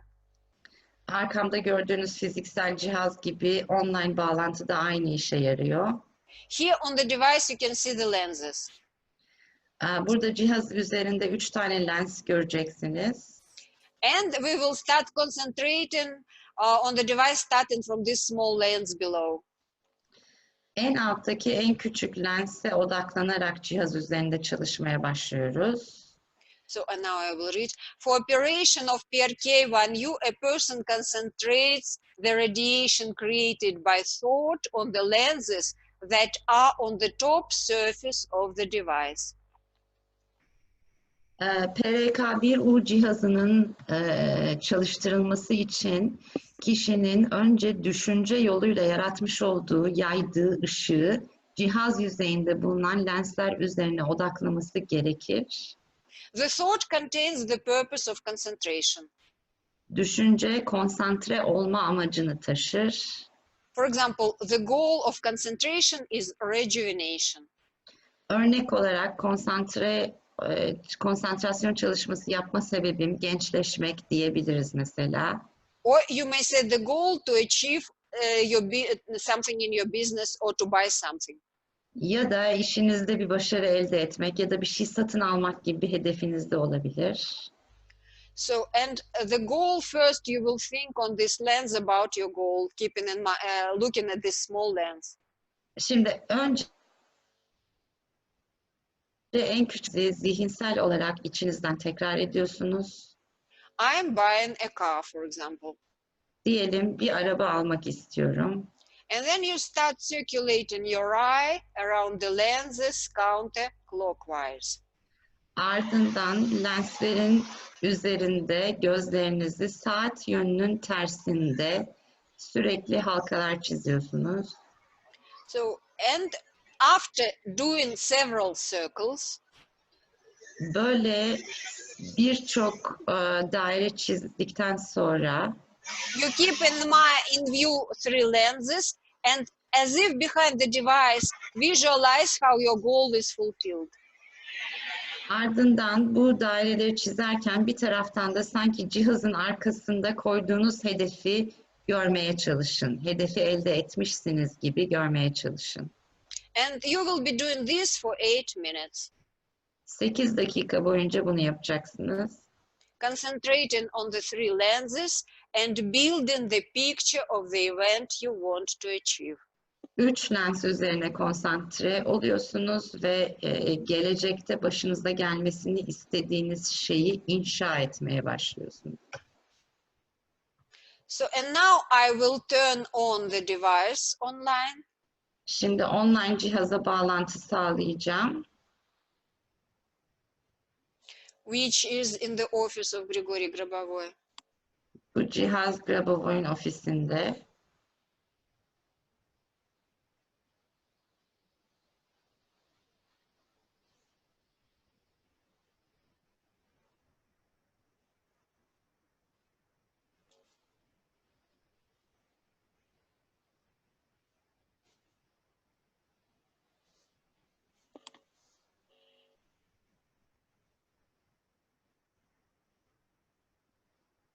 So, do you see the device now? No, Olga, no. Just a moment.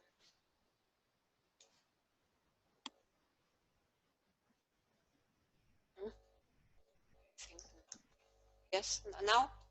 Yes, we do. Yes. Here is the device. It is in the office of Grigori Grabovoi and it is turned on. Grabovoi'nin ofisinde yer alan üstündeki kameradan izlediğimiz canlı olarak online bağlantı sağladığımız cihaz bu. It is the same device that we and Gulshat have here, but it is the view is from the top, not from the side, from the top. Benim burada ve Gülşat'ın arkasında gördüğünüz cihaz da aynı cihaz, sadece bu üstten görüntüsü. So we start from this small lens. Bu küçük lensten başlıyoruz. And then you circulate your eye first, several circles around this lens. Sonra birçok daire çiziyoruz gözümüzle saat yönünün tersi istikamette. Then you stop this circulation, just keep in view all the three lenses. Sonra bu daireleri çizmeyi bırakıyoruz ama sürekli olarak bu 3 lensi gözümüzün önünde tutuyoruz. And behind, as if behind the device, as if the device is transparent, you see your event that is being implemented. Ve sanki cihaz şeffafmış gibi cihazın arkasında koyduğumuz hedefin gerçekleştiğini görmeye çalışıyoruz. And since it will take 8 minutes, 8 dakika süreceği için konsantrasyon çalışması, you can do it several times. For example, start from this small lens, circulate your eye and visualize picture. Bu dediğim döngüyü birkaç kez tekrar edebilirsiniz. Yani küçük lensten tekrar başlayabilirsiniz. So you build the picture, visualize it clearly, and then again return to the small lens, do several circles, and then again visualize. Yani küçük lense bakarak bir hedef koydunuz, saat yönünün tersinde daireler çizdiniz. Sonra cihazın arkasında hedefinizi gözlerinizin önüne getirdiniz. Bu biterse tekrar baştan başlayabilirsiniz. So now you build your goal through the device. Şimdi cihaz üzerinden geleceğinizde olmasını istediğiniz hedefi inşa etmeye başlayın. And now one more thing. When we will be concentrating, we produce light on the device. Konsantre olduğumuz zaman cihaz üzerine bir ışık yansıtıyoruz. First, it will go through lenses. The light will be intensified. Önce lenslerden geçtiği için ışık daha yoğun hale gelecek. Then it will go inside the device and will go through crystals. Ardından cihazın içine girecek. Cihazın içindeki kristallere gidecek ışığımız. And it will be purified. Ve saflaşmış hale gelecek. Saflaşacak. That will increase achievement of your goal. Hedefinizi elde etmeye işte bize bu yaklaştırıyor olacak. And when you will be concentrating, you will even feel that this picture is bright, as if it is real. Konsantre olurken zaten bu hayal ettiğiniz resmin gittikçe daha gerçeğe dönüştüğünü siz de göreceksiniz. The picture of your achieved event. Yani elde ettiğiniz hedefe ait resmin. So, and now we start. Şimdi başlıyoruz. And continue concentration for 8 minutes. 8 dakika sonra döneceğiz. Start. Başladık.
Ya ben sus diyorum Ada.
Ya lütfen kapatın şu mikrofonları.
So we finished our concentration on the device.